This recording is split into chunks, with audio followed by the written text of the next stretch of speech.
नमस्कार. आपण पाहत आहात अलर्ट महाराष्ट्र न्यूज. आजची एक अत्यंत दुर्दैवी आणि मन हेलावून टाकणारी बातमी कणकवली परिसरातून समोर आली आहे. एका 17 वर्षीय तरुणाचा नदीत बुडून मृत्यू झाल्याची धक्कादायक घटना घडली आहे. उत्कर्ष मनोहर जाधव असे या तरुणाचे नाव आहे. तो 11वी सायन्समध्ये शिक्षण घेत होता. मिळालेल्या माहितीनुसार उत्कर्ष हा आपल्या 2 मित्रांसोबत दुचाकीवरून शिवडावच्या दिशेने जात होता. कणकवली कनेडी मार्गावरून ते सांगवे रामेश्वर मंदिराजवळील कच्च्या रस्त्याने पुढे गेले. याच ठिकाणी नदीपात्रावर मातीचा तात्पुरता बंधारा बांधण्यात आला आहे. या बंधाऱ्यावरून दुचाकी नेण्याचा त्यांनी प्रयत्न केला, मात्र माती असल्यामुळे दुचाकी अचानक घसरली आणि तिथेच पडली. याच वेळी उत्कर्षची एक चप्पल नदीपात्रात पडली. चप्पल पाण्यात पडल्यामुळे उत्कर्ष ती काढण्यासाठी खाली उतरला. त्याला वाटलं की त्या ठिकाणी पाणी कमी आहे, मात्र त्याचा हा अंदाज पूर्णपणे चुकीचा ठरला. ज्या ठिकाणी चप्पल वाहत गेली त्या ठिकाणी नदीत खोल खड्डा होता. उत्कर्षला याची कल्पना नव्हती. तो चप्पल काढण्याचा प्रयत्न करत असताना अचानक तो खोल पाण्यात गेला आणि बुडू लागला.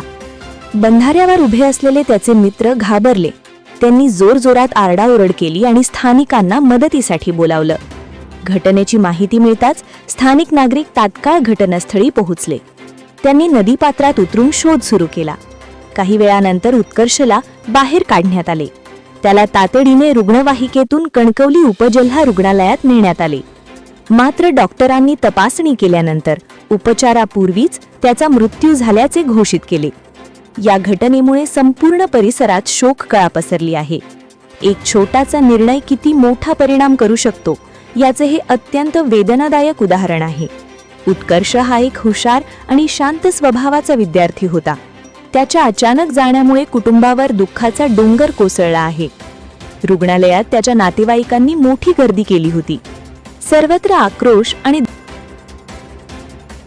उत्कर्षच्या मागे आई, वडील, बहीण, आजी आणि आजोबा असा परिवार आहे.